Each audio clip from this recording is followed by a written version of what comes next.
आज वो दिन था जिसका इंतज़ार कर रही थी नैना। चेहरे पर एक अलग ही चमक है। हंसी है कि थमने का नाम नहीं लेती। होठ से, आंखों से, हर जगह से छलक रही है। नैना को 3 महीने लगे यह सोचने में कि आखिर वो किस कलर कॉम्बिनेशन के साथ जाएगी। फिर करीब 8 महीने के बाद हैंडमेड गाउन में परी से खूबसूरत लग रही थी। एग्जैक्ट सेम नहीं पर लगभग तो मान ही लो उसी कलर का सूट है। राजवीर का आंखों की चमक नैना को आंखों से कुछ नहीं है। आज है ग्रैंड एंगेजमेंट सेरेमनी। नैना और राजवीर की ग्रैंड सिर्फ बोलने के लिए थी। यह सच में बड़ी है, सबसे बड़े एक आलीशान होटल के बड़े खूबसूरत हॉल जिसमें तारों और सूरज की तरह चमचमाते बेशकीमती झूमर भी जैसे सलामी दे रहे हों। मेहमानों को हर टेबल पर कोई ना कोई जानी मानी हस्ती इंतज़ार कर रही थी। आज के स्पेशल कपल। और फिर राजवीर अपने अंदाज में स्टेज की तरफ आ रहा है। 4-5 दोस्तों ने उसे घेरा हुआ है, लेकिन यह साथ में जब तक ही होंगे तब तक नैना ना आ जाए स्टेज पर आकर। बस अब राजवीर को भी नैना का ही इंतज़ार है, जो खुसर फुसुर हो रही है। वो अचानक से रुकती है और एक सन्नाटा छा जाता है। हॉल पूरा भरा है, लेकिन आज हर कोई सिर्फ नैना को देख रहा है। वह धीरे धीरे नज़रों को ऊपर करके अपने इस स्पेशल पल को एंजॉय करते हुए आगे बढ़ रही है। सबकी तो बोलती बंद थी, लेकिन ऐसा भी कोई था जिसकी सांसें भी बंद हो जाती है। करण भीड़ में खड़ा एकटक नैना को निहार रहा है, आंखों को झपकाना भी शायद भूल गया। वो उस पल खो गया। एक पल में उसने पास्ट से फ्यूचर की पूरी यात्रा कर डाली। पास्ट उसका बड़ा था, वो चाहता था ऐसा ना हो, और फ्यूचर वो चाहता था कि ऐसा हो, लेकिन अभी उसमें कोई भी नहीं था। करण वो था जो नैना को बेइंतहा प्यार करता था। करण और नैना की दोस्ती स्कूल के समय की है, लेकिन करण अपनी मन की बात नैना को बता नहीं सकता था। करण के पास दिल था, प्यार था, पर वो नहीं था जो नैना को चाहिए। नैना के सपने बड़े थे। वो जिस तरह के राजकुमार के सपने सजाए बैठी थी, ऐसा राजवीर था, सच का राजकुमार, सिर्फ दिल का नहीं। जैसे जैसे नैना के पैर स्टेज पर खड़े राजवीर की तरफ बढ़ रहे थे, वैसे वैसे करण के पैर उसे कह रहे थे कि चल, अब तो चल, बस कर, अभी भी रुकेगा क्या? यह सब देखने के लिए आखिरकार करण के पैर वहाँ नहीं टिक पाए और वो वहाँ से दरवाजे के ओर बढ़ने लगा। आखिर क्या चाहिए था उसे? इतने बड़े फंक्शन में वो पहली बार आया था, ऐसा उसने ज़िंदगी में पहली बार देखा था। उसे नैना चाहिए थी। करण अपनी कार में बैठा, जो उसकी नहीं थी, लाया था मांग कर अपने दोस्त से, खास इस फंक्शन के लिए। कार स्टार्ट कर निकल गया। आंखों के आंसू तो सूख गए थे, पर आज नैना को इस तरह देखकर वापस आ गए। करण को अकेले में बैठकर रोना था, इसलिए गाड़ी ना घर की तरफ गई ना किसी दोस्त की तरफ। करण गाड़ी को दूर ले जा रहा था, एक सुनसान जगह पर, जंगल के पास। उसकी गाड़ी पर ब्रेक लगा। बाहर दरवाजे पर नीचे बैठ गया, अपनी किस्मत पर रो रहा था। आवाज़ सुनने वाला दूर दूर तक कोई नहीं था, न कोई आंसू पोंछने वाला। कुछ देर बाद बहते आंसू अपने आप ही सूख गए। सोचा उसने कि अब कुछ फ़ायदा नहीं है, भूल जाता हूँ, आगे बढ़ता हूँ। अपने आप को समझा रहा था। उठा और दरवाज़ा खोला, लेकिन कुछ था जो उसे गाड़ी में बैठने से रोकने वाला था। उसने कुछ देखा था जिससे वो रुक गया। एक बार फिर मुड़ा देखने के लिए। दूर झाड़ियों में कुछ चमक रहा था। यह कोई साधारण चमक नहीं थी, सतरंगी उजाला था। उस चकाचौंध भरी महफिल में ऐसा कुछ नहीं देखा था शायद, जो उसने अभी देख लिया। खुद को रोक नहीं पाया। पास गया। उस अजीब सी खींचने वाली चमक के झाड़ियों में पड़े एक छोटे से संदूक से वो चमक आ रही थी। एक सुनसान जगह, और वहाँ पर पड़ा वो कोई छोटा सा संदूक, वो भी साधारण नहीं, सतरंगी चमकता हुआ। शुरुआत में उठाने में हर किसी को संकोच होगा। ऐसा ही कुछ करण के साथ हो रहा था। मन में पहले से बहुत कुछ, ऊपर से यह चमचमाता नया कुछ। फिर भी करण ने उसे उठाने का मन बनाया। धीरे धीरे, डरते डरते उसके हाथ वहाँ तक गए। कपकपाते हाथों से उसने उसे उठाया। हाथ लगाते ही ऐसा लगा जैसे शरीर की सारी नसों का खून दिखाई देने लगा हो, एक नया उजाला उसके अंदर से आ रहा हो। धक धक धड़कन किसी भागती ट्रेन से कम नहीं थी। हाथ में उठाया वो संदूक तो उसे पता चला कि चमक संदूक के अंदर से आ रही है। संदूक खोला तो उसके सामने था उसकी किस्मत चमकाने वाली किताब, रहस्यमय किताब। घर आकर उसने सबसे पहले जो काम किया वो था उस किताब को खोलकर पढ़ना। पहला पन्ना उस किताब का खोला। लिखा था, यह किताब आपकी किस्मत बदल सकती है। आप खुशकिस्मत है जो इस किताब के अधिकारी बने। आपको यकीन नहीं होगा, लेकिन आप इसमें जो भी लिखेंगे वो पूरा होगा। सब कुछ मिलेगा आपको इस किताब के जरिए। बदले में आपको इसकी एक शर्त मानना होगा। वो यह है कि आपको इसे सम्मान देना होगा। आपको इसे याद रखना होगा। अगर आपने इसे याद नहीं रखा तो यह किताब आपकी मालिक बन जाएगी। आपको 24 घंटे में एक बार इसे खोलकर कुछ लिखना होगा। बस यही शर्त है। आप जो लिखेंगे वो मिलेगा। बस इस शर्त को ना भूलें। अगर आप इस बात से मान लेते हैं तभी किताब का दूसरा पन्ना पलटिए। अगर आपका जवाब ना है तो इसे जहाँ से लिया है वहीं वापस रख दें। एक बार पन्ना पलटने के बाद यह किताब आपकी हो जाएगी। कोई भी इस बात को एकदम से मानने को तैयार नहीं होगा, लेकिन उस किताब से आती रोशनी यह बयां कर रही थी कि यह कोई साधारण चीज़ तो हरगिज नहीं है। फिर भी कुछ देर वो वहीं बैठा रहा। मन में यही लग रहा था कि शायद ही ऐसा कुछ होता होगा, लेकिन फिर भी करण ने वो लिख दिया जिसकी वजह से उसका मन भरा हुआ था। करण ने लिखा कि नैना सुबह उसके घर पर आए उससे मिलने। उसे पता था कि यह हो नहीं सकता, क्योंकि आज ही नैना की सगाई इंगेजमेंट हुई है और नैना राजवीर के साथ ही रहेगी। लेकिन फिर भी लिखकर उसने किताब यूँ बंद कर दिया और फिर ख्यालों में खो गया और वही सो गया। रात को कब सोया, दरवाज़ा बंद था या खुला, उसे कुछ पता नहीं। अपने छोटे से कमरे में के फर्श पर वो पड़ा था। उसकी आंखें खुली तो सामने चेयर पर नैना बैठी थी। उसने देखकर पहले अनदेखा कर दिया और फिर अपनी आंखें बंद कर सो गया। उसे लगा कि यह सब उसका एक ख्याल मात्र है, लेकिन जब नैना ने उसे पुकारा तब उसने अपनी आंखें वापस खोली। करण, हे करण! नैना की आवाज़ उसके कान में पड़ी। करण, नैना तुम यहाँ, कल तुम कहाँ गायब हो गए थे? मुझे दिखाई नहीं दिए। मैंने कितना पूछा तुम्हारे लिए करण, लेकिन अभी तुम यहाँ क्या कर रही हो? नैना, अरे राजवीर को अचानक बाहर निकलना पड़ा। कहा कि शाम तक वापस आ जाएंगे, और तुम जानते हो कि उसके बाद मुझे अगर किसी से बात करने का मन करता है तो वो हो तुम। करण नैना से बात कर रहा था और साथ में उस किताब के बारे में भी सोच रहा था।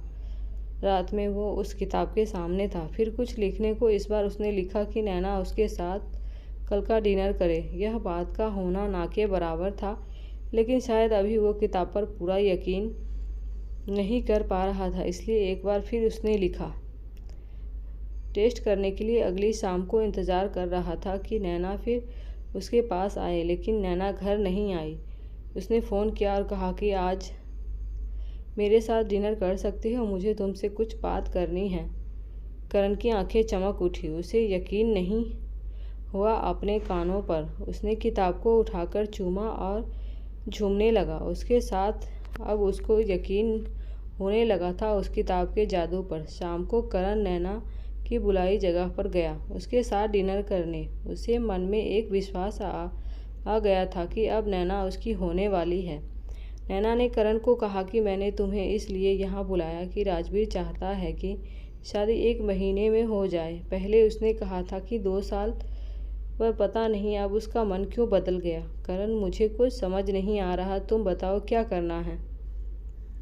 करण थोड़ा सा घबराया यह बात सुनकर, लेकिन फिर उसे ख्याल आया किताब का और वो धीरे धीरे मुस्कुराते हुए जोर से हंसने लगा। नैना को समझ नहीं आया कि करण क्या कर रहा है। वो बोल रही थी, मैं तुमसे इतनी बड़ी प्रॉब्लम डिस्कस कर रही हूँ और तुम हंस रहे हो। रात करण आया और उसने किताब खोली। अब वो किताब को चैलेंज करने की सोच रहा था। उसने सोचा कि अभी तक उसने किताब को कोई बड़ा काम नहीं दिया, अब किताब को बड़ा काम देने वाला था। उसने लिखा कि नैना की सगाई टूट जाए कल की कल। इतना लिखकर उसने किताब बंद की और आईने के सामने जाकर खुद को निहारने लगा और अब करने लगा कल का इंतज़ार। सुबह से इंतज़ार में था फ़ोन के लिए, लेकिन इंतज़ार करते करते शाम हो गई और शाम से फिर रात 9 बज गए थे, लेकिन अभी तक उसका फ़ोन नहीं बजा, ना ही नैना आई। जब घड़ी के कांटे 11 बजने की तरफ जाने लगे तब उसने आस छोड़ दी। किताब की तरफ देखा जो दूर पड़ी। उसने मन बना लिया था कि उसे उठाकर वो खिड़की से बाहर फेंक देगा। यह करने के लिए वो अपने बिस्तर से उठा और किताब की ओर जाने लगा। किताब को हाथ से उठाया और तभी पास पड़ा फ़ोन बजा और कॉल था नैना का। उसने किताब को रखा और फ़ोन रिसीव करते हुए कुछ नहीं कहा। करीब 10 सेकंड के बाद नैना की वहाँ से रोते हुए बोली, करण करण। अरे नैना, क्या हुआ? रो क्यों रही हो? नैना, राजवीर ने सगाई की रिंग वापस भेज दी। कहा मेरा फ़ोन भी नहीं उठाया, बोला कि उसे अब रिलेशन में नहीं रहना। थोड़ी देर बाद करण को नैना की आवाज़ सुनना बंद हो गई। वो सिर्फ किताब को निहारे जा रहा था और फिर फ़ोन काटने के बाद ज़ोर ज़ोर से हंस रहा था। उसकी सबसे बड़ी ख्वाहिश पूरी होने वाली थी। फिर रोज़ वो किताब में लिखने लगा। उसकी ज़िंदगी का एक ही मकसद था, नैना, नैना की खुशी, नैना की पसंद। धीरे धीरे करके उसने किताब से सब मांगा, पैसा, नैना का प्यार। नैना राजवीर को भूल जाए, नैना उससे बहुत प्यार करने लगे। घर, गाड़ी, बिजनेस, सब कुछ बहुत कम समय में वो ऊपर जाने लगा। उसकी तरक्की देखकर हर कोई हैरान था। कई लोग थे जो उसके पीछे भी लगे, लेकिन वो जानता था कि उसका कोई बाल भी बांका नहीं कर सकता। किताब जो है उसके पास करीब 2 साल बाद उसने वो किया जो वो करना चाहता था। सगाई नैना से बिल्कुल उसी जगह जहाँ नैना और राजवीर की हुई थी। पहले यह सोचना मुश्किल था, लेकिन अब किताब की बदौलत यह सच हो रहा था। नैना तो चाहती थी वो शादी करे, लेकिन करण ने 10 दिन की लंबी वेडिंग का प्लान बनाया था, जिसमें सगाई पहले थी। करण सोच रहा था कि यह सपना तो सच हो गया। ठीक 2 साल पहले उसने नैना को ऐसे ही देखा, लेकिन किसी और के बनते, और आज नैना उसकी होने वाली थी। धूमधाम से सगाई हुई, बहुत गेस्ट आए, पूरा हॉल भरा था। उनको बधाई देने मीडिया, न्यूज़, सभी लोग उस सगाई को कवर करने के लिए। और बस यही था वो वक्त जब करण चूक गया। अचानक भीड़ में खड़े हुए उसको याद आई किताब की। 24 घंटे के ऊपर हो गए थे। वो एकदम से घबरा गया। सब कुछ छोड़कर वो कमरे में भागा। फटाफट जाकर उसने अपना बैग निकाला और किताब को खोला और उसने लिखना चाहा, लेकिन वो कुछ भी नहीं लिख पाया। अब किताब ने लिखा, आपने मेरा अपमान किया है, अब आपको वो करना होगा जो मैं लिखूंगी। मालिक तू नहीं, अब मैं हूँ। करण को यकीन था कि उसके साथ अब ज़रूर कुछ बुरा होने वाला है। किताब ने उसके लिए इतना कुछ किया, लेकिन अब किताब का क्या करेगी, यह सोचकर वो बुरे हाल था। किताब ने उसके लिए पहला काम लिखा कि तुमको नैना को एक तमाचा मारना है। यह पढ़कर उसने समझ आ गया था कि आगे और क्या क्या होने वाला है। उसने उस किताब को बंद कर दिया और बैग में डाल के अलमारी के अंदर बंद कर दिया। घबराते हुए उसने सोचा कि अब वो इस किताब को कभी नहीं खोलेगा। उसने नैना को मारने का सोचा भी नहीं था, लेकिन अगले दिन नैना सुबह से घर पर नहीं थी, ना ही उसका फ़ोन लगा। उसके मन में तरह तरह के ख्याल आने लगे। शाम होकर रात हो गई, लेकिन नैना का कोई अता पता नहीं। उसे पता था कि अब यह सब कौन कर रहा है। उसने बैग से किताब निकाली और ज़ोर से कहा, क्या चाहिए तुम्हें, बोलो। किताब खोली तो किताब नहीं लिखना शुरू कर दिया। मैंने हर वो काम किया था जो तुमने कहा, वो भी सिर्फ 24 घंटे में। तुम्हें भी वो करना होगा, और अगर तुमने मुझसे पीछा छुड़ाने की कोशिश की तो याद रखना, अंजाम बुरा हो नहीं, बहुत बुरा होगा। उसके किताब खोलते ही नैना घर आ गई। उसको आते ही देखकर करण ने उसे ज़ोरदार तमाचा मार दिया। बोला, कहाँ थी, मैं कब से तुम्हारा फ़ोन लगा रहा हूँ। नैना को करण का यह रूप समझ नहीं आया। वो रोते हुए अपने कमरे में भाग गई। करण ने सोचा कि कल उसे कुछ बोलकर मना लूँगा, लेकिन उसे नहीं पता था कि किताब अब ऐसा कुछ लिखने वाली है। किताब ने लिखा कि करण उसके सामने 20 घंटे तक बिना हिले डुले सिर्फ बैठा रहेगा। करण को पता था कि वो अब फंस चुका है। उसने ऐसा ही किया। वो वहीं बैठा रहा। बीच में उसे नींद की झपकी आ रही थी, लेकिन उसने अपनी आंखों पर पानी मारा। अगला काम था उसे 200 किलोमीटर दूर जाकर एक घाटी से नीचे अपनी कार गिरानी है और वापस 24 घंटे के पहले आना है, वरना अंजाम बुरा होगा। करण गाड़ी लेकर गया। बारिश की वजह से गाड़ी खराब हो गई थी, लेकिन उसने जैसे तैसे किताब का काम किया, उसे गिराया। वापस आना लगभग नामुमकिन था। सड़क सुनसान थी, कोई नहीं था। अंधेरी रात और मूसलाधार बारिश में उसे सिर्फ नैना दिखाई दे रही थी। जाते हुए करण ने भागना शुरू किया।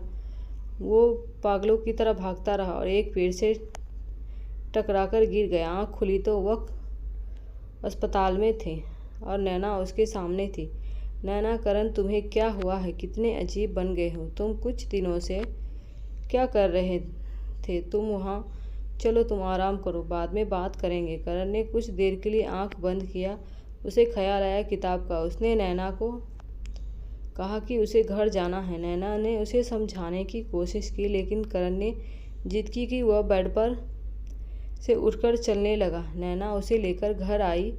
घर आते ही वो अपने कमरे में गया और उसने किताब को ढूंढा, लेकिन उसके सारा घर छान लेने के बाद भी उसे किताब कहीं नहीं मिली।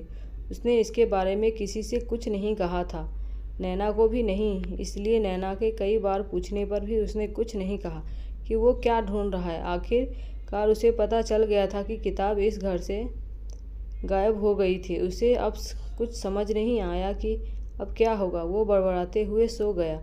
अगली सुबह जब उसकी आंख खुली तो उसके सामने थी नैना और उसके साथ था राजवीर। करण उन दोनों को देखकर जैसे हक्का बक्का रह गया। जैसे ही वो उठा, नैना ने उसे जोरदार तमाचा मारा। तुम इतने बड़े धोखेबाज हो। मैंने नहीं सोचा था। तुमने राजवीर को फ़ोन किया कि मैं तुम्हारी गर्लफ्रेंड हूँ। मैं तुमसे प्यार करती थी। राजवीर के पीछे मैं सिर्फ पैसों के लिए थी। मैं सोच भी नहीं सकती कि तुम इतने गिरे इंसान हो।